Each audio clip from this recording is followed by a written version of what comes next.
Check the center align.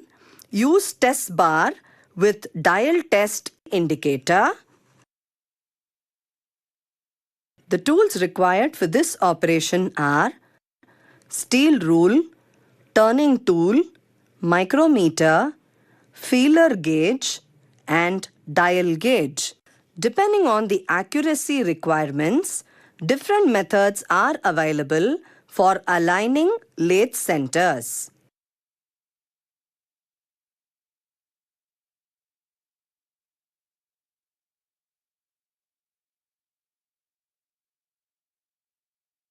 The methods for alignment of lathe centers are visual alignment,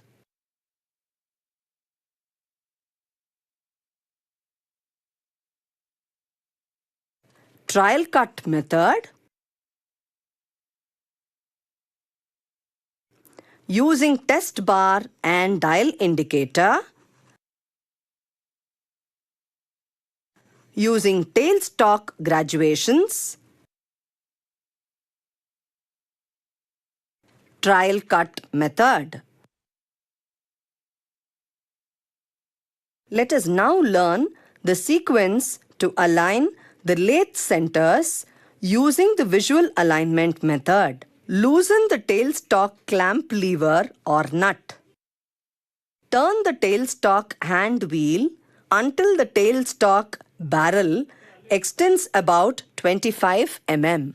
Slide the tailstock to the left until the dead center is approximately 10 mm from the live center. Turn the tailstock hand wheel until the point centers are almost in contact. Place a sheet of white paper on the lathe bed centers. Look down on the top of the centers and alignment of the lathe center points. Adjust the tailstock by means of the two screws until the points of both centers are in the same line. Tighten the loose adjusting screw to secure the part in the tailstock. Let us now learn the sequence to align the lathe centers using the trial cut method. Mount the workpiece between the center of the lathe. Performing turning operation at the tailstock end of the workpiece deep enough to produce a true cylindrical surface. The cut should be about 8 mm long. Stop the lathe and note the reading on the graduated collar of the cross slide. Back the cutting tool away from the workpiece using the cross slide handle. Move the carriage until the cutting tool is about 25 mm from the lathe carrier. Rotate the cross slide handle slowly until the graduated collar is at the same setting. Machine this end for a length of about 12 mm. Stop the lathe and measure the diameter of both the turned surfaces with vernier calipers. The lathe centers are in alignment if the diameter of the two machined sections is the same. If these diameters are different, the tailstock must be adjusted by half of the difference. This can be done by using a feeler gauge of the correct thickness between the tool point and the workpiece. Adjust towards the cutting tool if the diameter at the tailstock end is larger. Adjust away from the cutting tool if the diameter at the tailstock end is smaller. Take another light cut from both machined diameters using the same graduated collar setting for each cut. Measure the diameters using vernier calipers. Continue adjusting the tailstock until both diameters are the same. Let us now learn the sequence to align the lathe centers using test bar and dial indicator. Clean the centers of the lathe and the center drilled holes in the test bar. Mount the test bar for required height between the centers and tighten the tailstock spindle clamp. Mount a dial indicator on the tool post or on the lathe carriage. The contact point should be on the center of the bar and the indicator plunger should be in a vertical position. Adjust the cross slide so that the indicator needle registers about 1/2 of a revolution on the diameter at the tailstock end. Move the carriage to the left by hand until the indicator registers on the diameter at the headstock end. Note the indicator reading. If the readings are not the same, move the carriage until the indicator again registers on the tailstock end diameter. Loosen the tailstock clamp nut. Move the tailstock in the proper direction such that the amount of movement should be equal to the difference between the indicator readings. Tighten the adjusting screw to lock the upper part of the tailstock in place. Tighten the tailstock clamp nut and recheck to make sure that the test bar still fits snugly between centers. Repeat these steps until the indicator readings at the two ends are the same. To recap, we have learned to align lathe centers using the visual alignment method. Take trial cuts at end of work and check the finished diameter with a micrometer and align lathe centers. Check the center align. Use test bar with dial test indicator. So that's all about checking alignment of lathe centers such as leveling, axial slip of main spindle, true running of headstock center, parallelism of the main spindle to saddle movement, alignment both the centers. See you in the next session.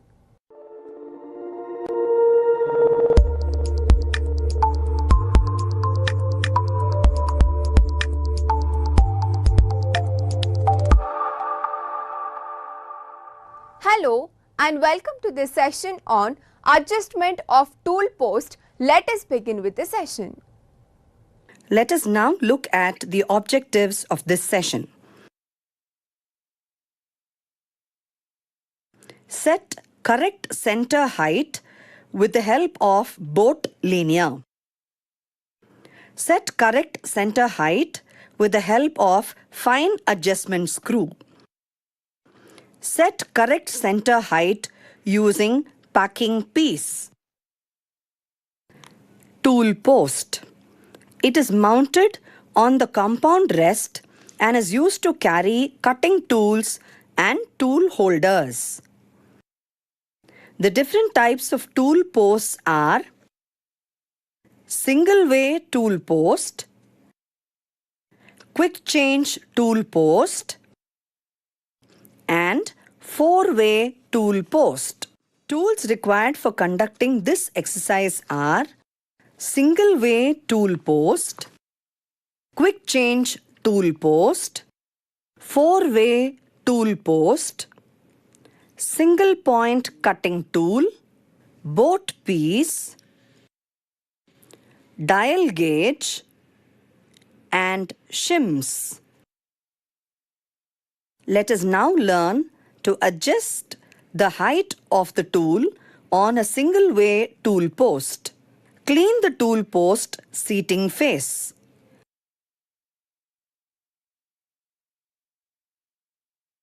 The tool is positioned on the boat piece and is clamped by the screw.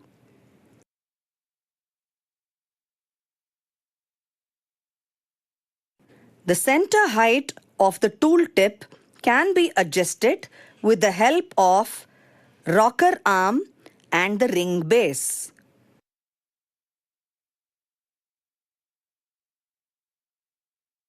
Only one tool can be fixed in the tool post.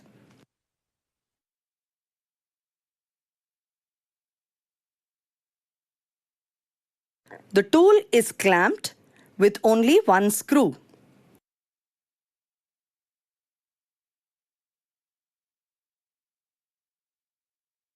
Check the center height with a dial gauge.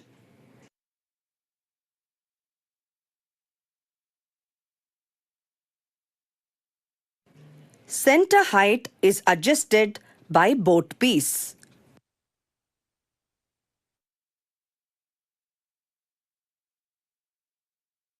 Let us now learn to adjust the height of the tool on a quick change tool post. Clean the tool post and tool holder.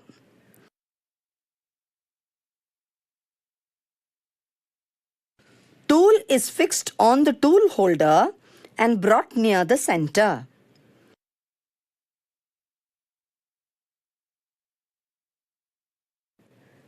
Check the center height with a dial gauge.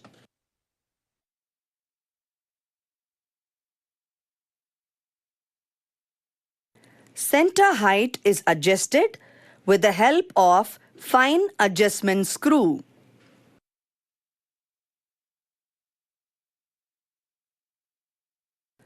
Tool post has the best rigidity for holding the tool.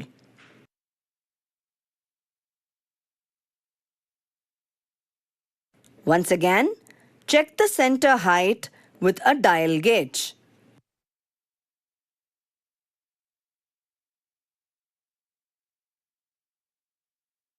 Let us now learn to adjust the height of the tool on a four-way tool post.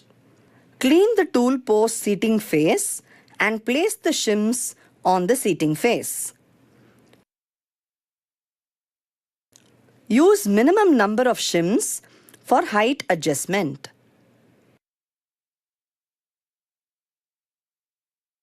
Shims must be flushed with the edge of the seating face.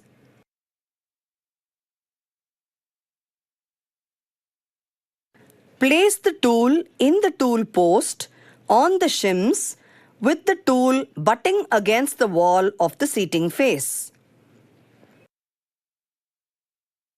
Tighten the tool with the center screw of the tool post. Check the center height with a dial gauge.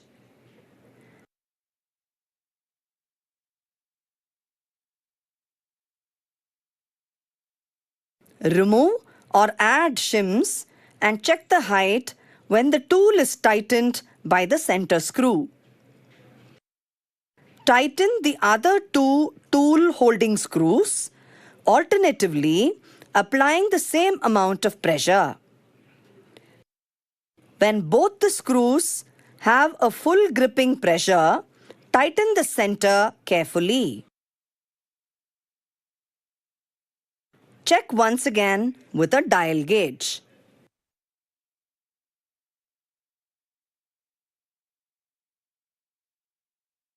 To recap, we have learned to set correct center height with the help of boat linear.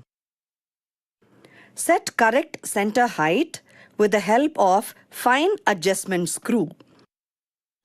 Set correct center height using packing piece. So that's all about adjustment of tool post. See you in the next session.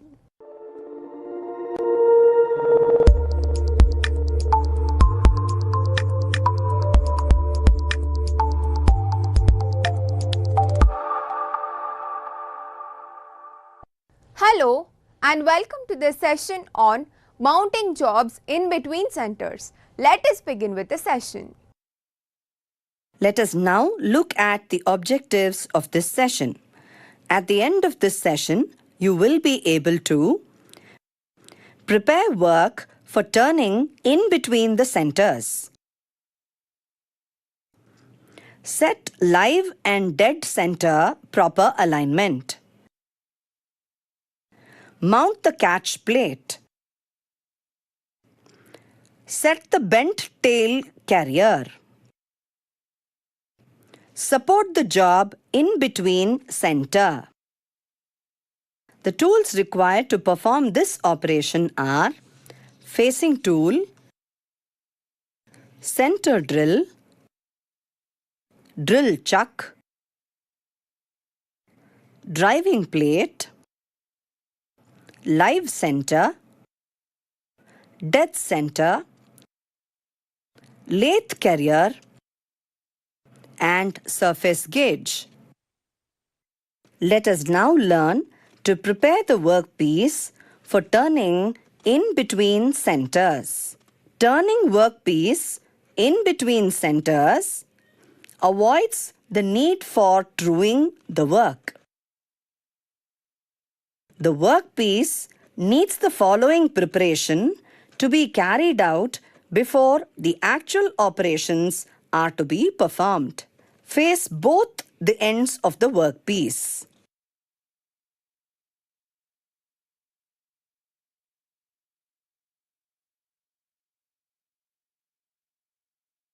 Perform the center drilling operation at both the ends.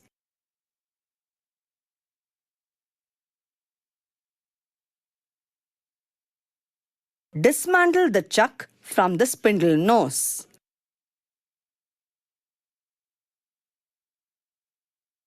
Assemble the driving plate or catch plate.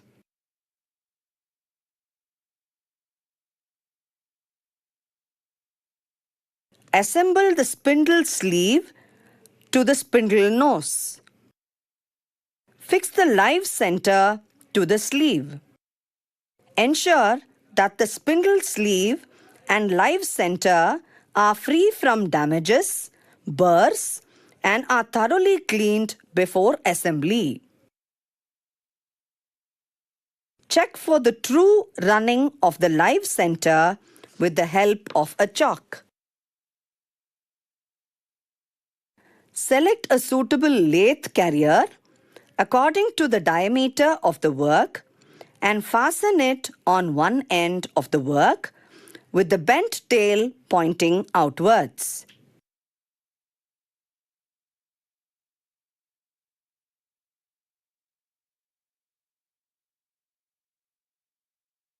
Workpiece that has a finished surface should be protected by inserting a small sheet of copper or brass between the end of the screw and the workpiece in the carrier.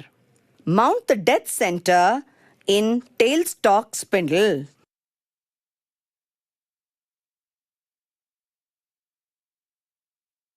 Check live and dead center alignment.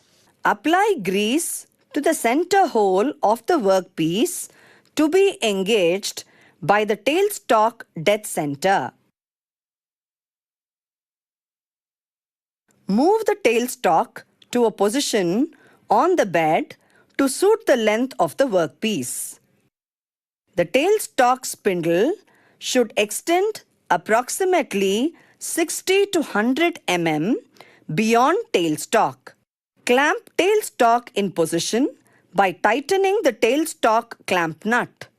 Engage the work center hole with the point of live center and with the tail of the lathe carrier in the slot in the catch plate.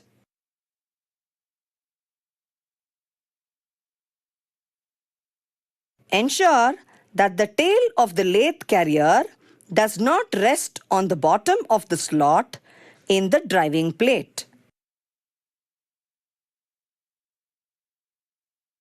Advance the tailstock spindle by the hand wheel rotation until the point of dead center enters the center hole of the work with proper seating, eliminating all endwise movement.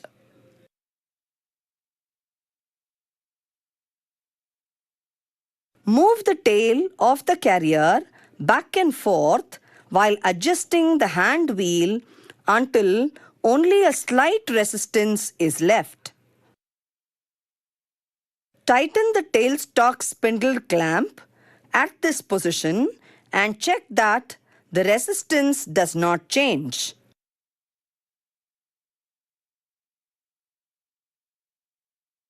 Set the machine for about 250 RPM and allow the work to run for a few seconds.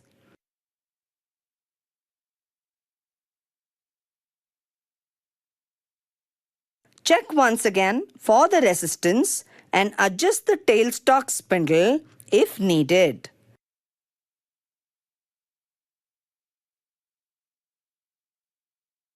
Work is now ready for operations. Before holding the work in between the centers, ensure that the centers are aligned. To recap, we have learned to prepare work for turning in between the centers. Set live and dead center proper alignment. Mount the catch plate. Set the bent tail carrier. Support the job in between center. So that's all about the mounting job in between centers. See you in the next session.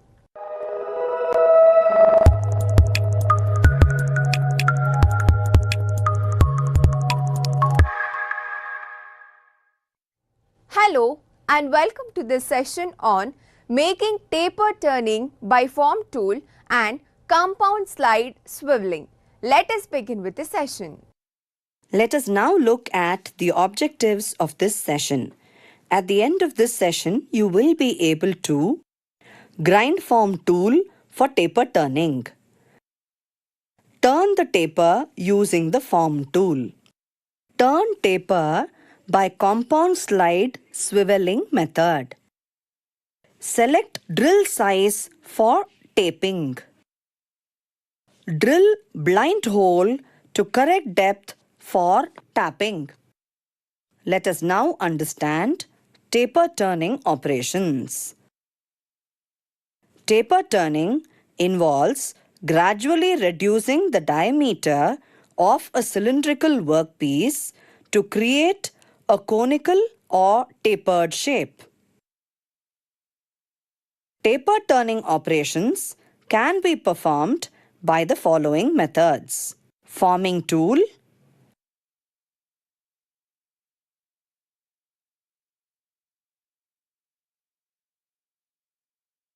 compound slide swiveling,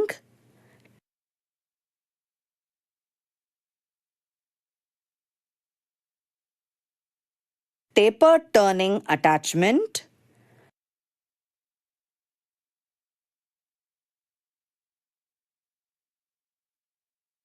tailstock offset method.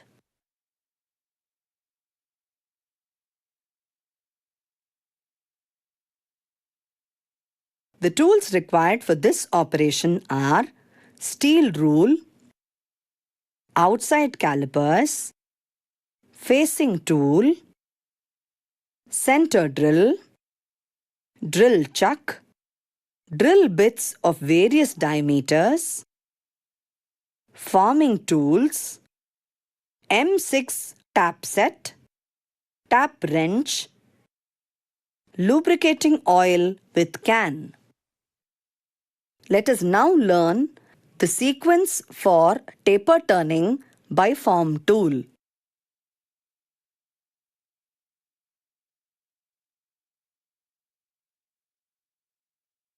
Check the dimensions of the workpiece using steel rule and outside calipers. Hold the job such that 50 mm is projecting outside the chuck.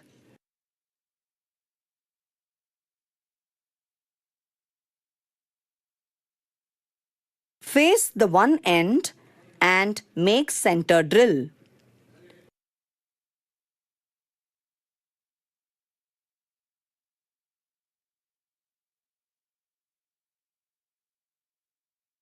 Drill 8 mm diameter through hole.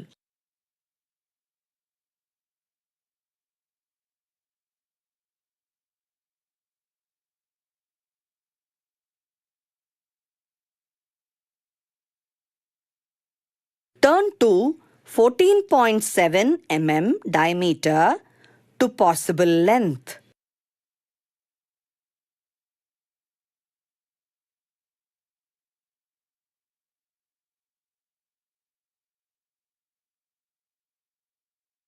Turn to 12.2 mm diameter for a length of 41.5 mm from the faced end.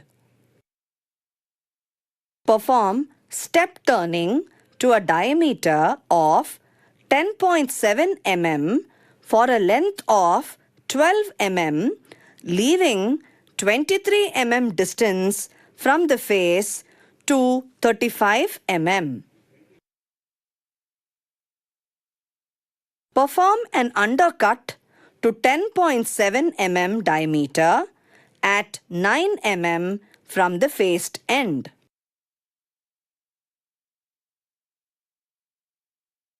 Perform step turning to a diameter of 11 mm for length of 9 mm from the faced end.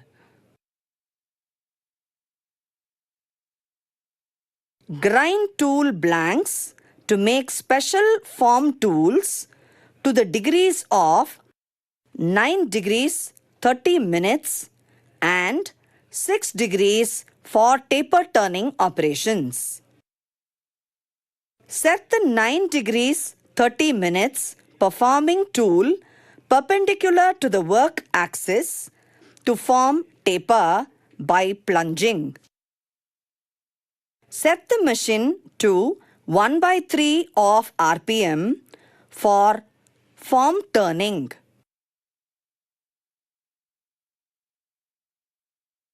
Feed the tool perpendicular to the axis of the work and form taper.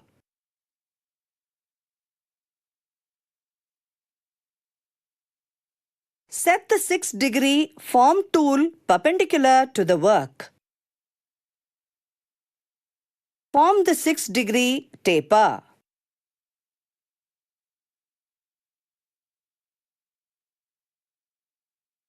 Remove the job, reverse and hold the work.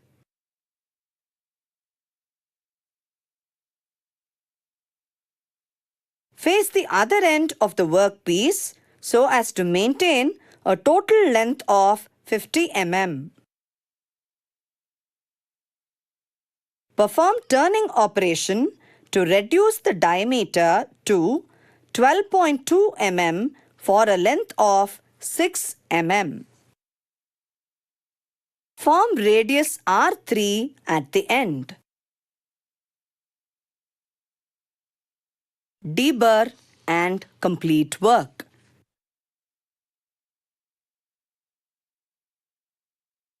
Let us now learn the sequence for taper turning by compound slide swiveling.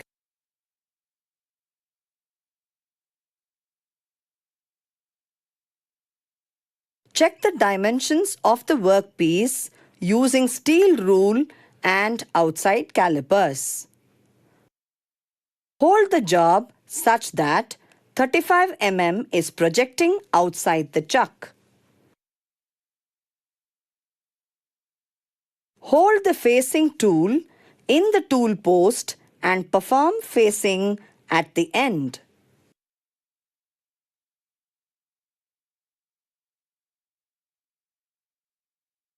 Perform center drilling operation. Perform drilling operation using 5 mm drill bit to a depth of 20 mm. Using M6 tap set and tap wrench, perform tapping operation on the job for 15 mm depth. Use cutting oil while tapping. Clear the chip by reversing the tap frequently. Remove the burrs on the tapped portion. Reverse and hold the job in the chuck by using soft packing pieces, aluminium, under the jaws. Face the job at the other end and maintain the total length of 68 mm. Swivel the top slide to half of the included angle 45 by 2, which is equal to 22.5 degrees of the taper away or towards the operator as required. Turn the taper by feeding the tool with the help of the top slide.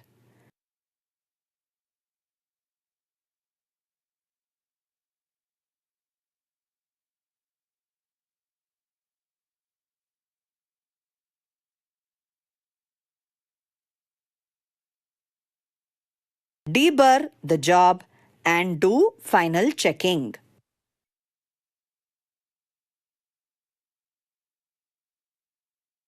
To recap, we have learned to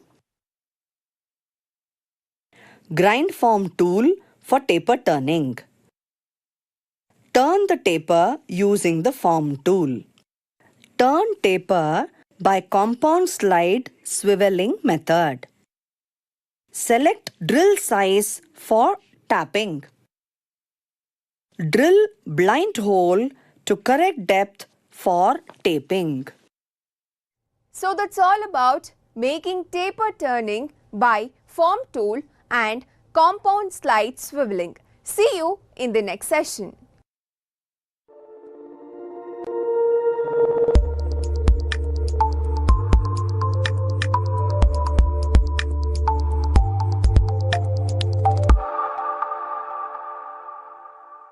Hello and welcome to this session on checking taper by bevel protractor and sine bar.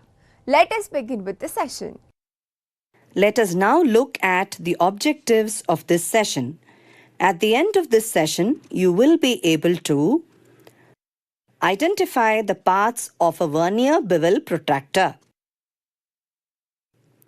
State the functions of each part. List the uses of a vernier bevel protractor. Check the angles of the machined parts up to an accuracy of plus or minus 5 minutes. State the working principle of a sine bar. The tools required for this operation are vernier bevel protractor, sine bar, dial gauge, slip gauges, surface table, single point cutting tool, lathe. Parts of a vernier bevel protractor. This is one of the contacting surfaces during the measurement of an angle. Preferably, it should stay connected with the surface from which the inclination is measured. The disc is an integrated part of the stock. It is circular in shape and the edge is graduated in degrees. It is pivoted to the disc and can be rotated through 360 degrees. The vernier scale of the instrument is attached to the dial. This is the other contacting surface of the instrument that contacts the work during measurement, preferably the inclined surfaces. Two kerned locking screws are provided, one to lock the dial to the disc and the other to lock the blade to the dial. Uses of a vernier bevel protractor. The vernier bevel protractor is used to measure acute angles, that is, less than 90 degrees. It is also used to measure the obtuse angles, that is, greater than 90 degrees. It is used for setting work-holding devices to angles on machine tools. It is used for setting work-holding devices to angles on work tables, etc.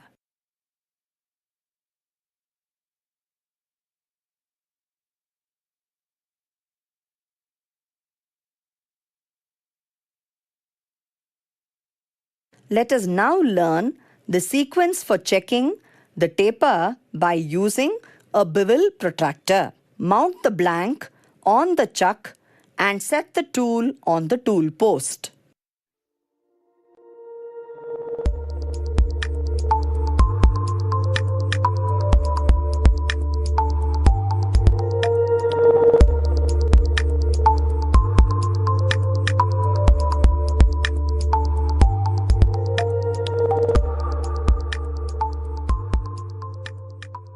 Perform taper turning operation for a length of 40 mm by compound slide swiveling method.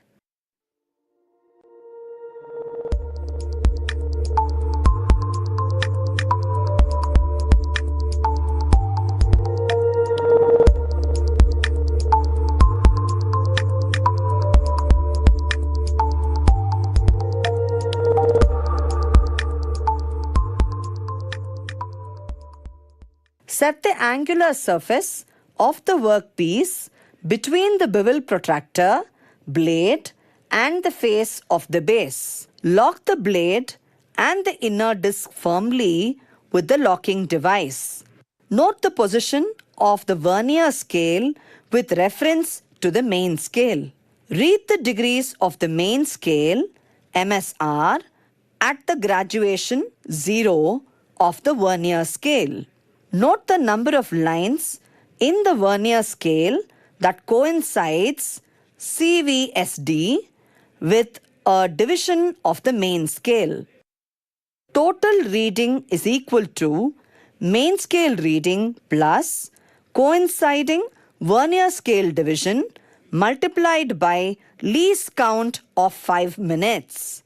Let us now understand the working principle of the sine bar. A sine bar is a precision instrument meant for setting work to machine angular surfaces to determine the angles of tapered jobs by calculation. To check the correctness of a known angle, sine bar is used based on trigonometrical function of sine theta, where sine theta is equal to opposite side by hypotenuse. The hypotenuse is the length between the two rollers of the sine bar. The opposite side is the height of slip gauges. The height of the slip gauges is built up by using the formula sine theta equal to opposite side by hypotenuse. Let us now learn the sequence for checking the taper by using a sine bar and dial gauge. Mount the blank on the chuck and set the tool on the tool post.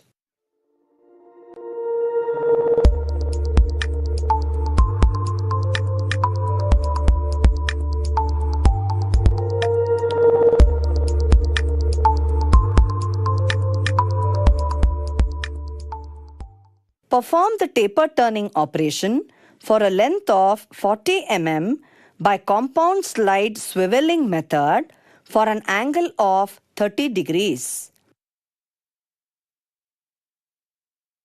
Set the sine bar of 100 mm length on the surface plate. For an angle of 30 degree, sine 30 equal to opposite side divided by 100, which is equal to 50 mm. Mount the taper component on the sine bar after placing 50 mm slip gauge under one roller with the other roller resting on the datum surface.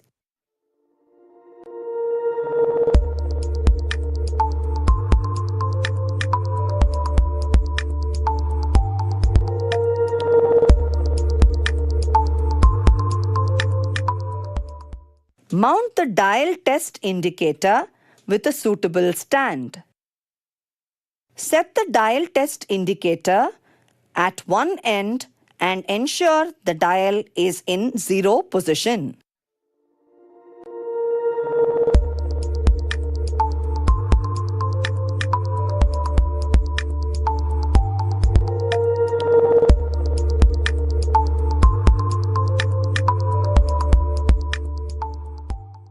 Move the dial indicator to the other end of the component.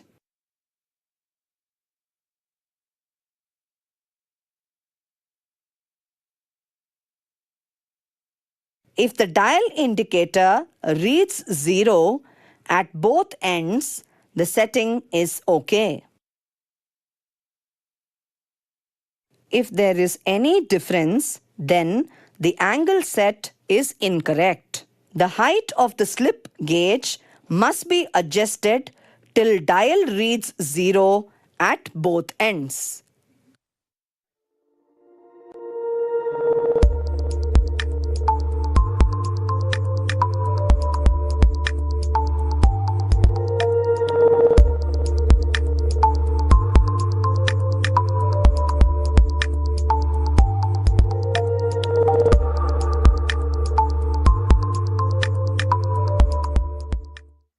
To recap, we have learned to identify the parts of a vernier bevel protractor.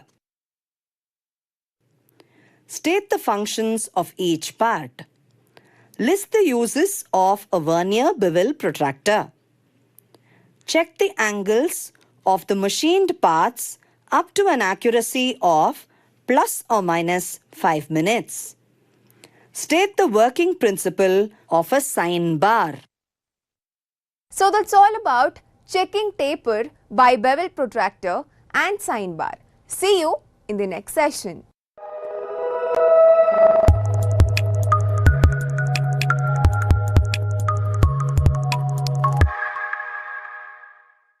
Hello and welcome to this session on matching by Prussian blue. Let us begin with the session. Let us now look at the objectives of the session. At the end of the session, you will be able to practice applying Persian blue, blue matching the male and female taper work pieces. Blue matching is used for checking the matching of the meeting surfaces. An extremely pigmented paste applied to serve in the meeting of two elements is known as blue matching.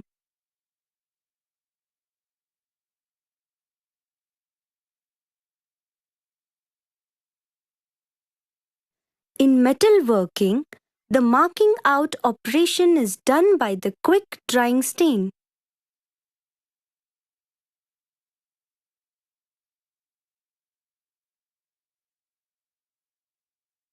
Both the marking out blue and the scraping blue may also be referred to as engineer's blue.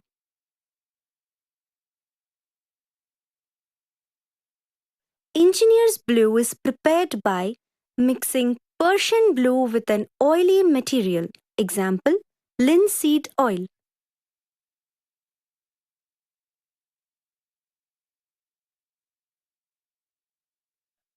makers widely use Persian blue when the concave and convex of a mold are matching during final assembly.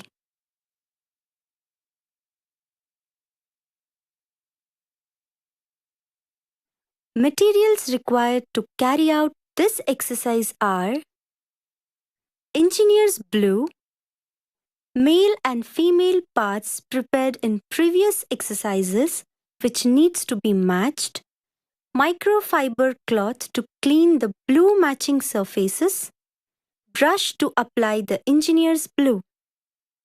Let us now learn the sequence to blue matching of the given male and female taper parts. Examine both the male and female workpieces for any burrs, dirt, oil or grease.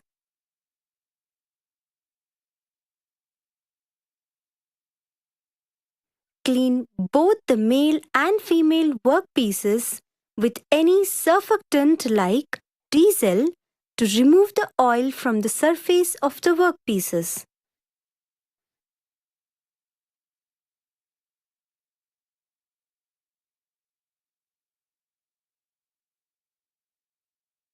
Use a fine graded emery sheet to clear the burrs from the workpieces.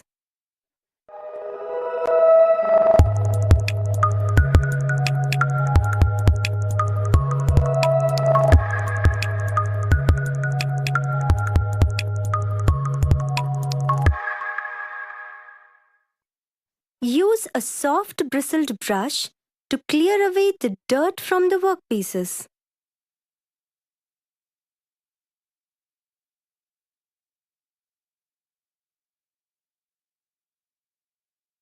Wipe and clean both the male and female workpieces with a microfiber cloth.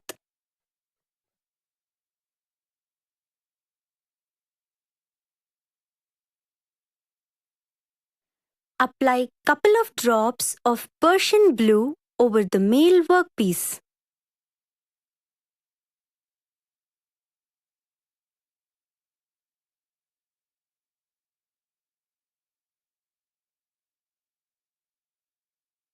Spread it out evenly as a thin layer over the surface of the workpiece.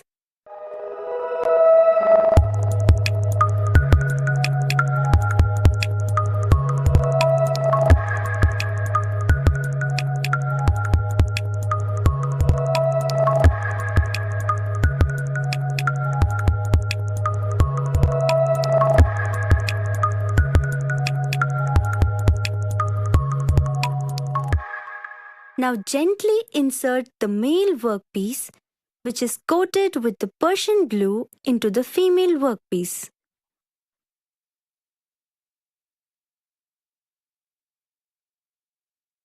Slightly rotate the workpiece in one direction and avoid rotating in both directions.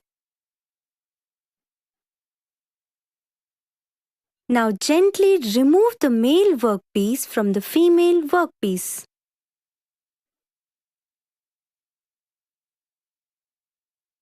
Notice if the Persian blue has rubbed over the entire curved surface of the female workpiece.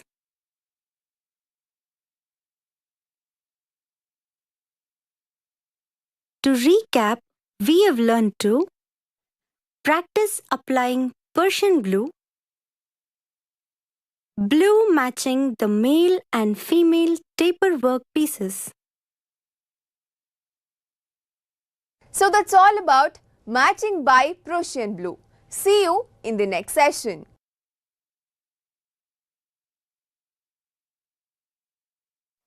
नमस्कार, मैं दिव्यांशी चौहान। नमस्कार, मैं भगवती जबनाल। आप सभी का CSC कड़ी की तीसरी चर्चा में आपका स्वागत करते हैं। हमने अभी तक बात की सीएससी सेवाओं के बारे में, जिसमें त्यागी सर ने हमें सीएससी का एक ओवरव्यू दिया। साथ ही हमने बात की पीएमजी दिशा योजना के बारे में।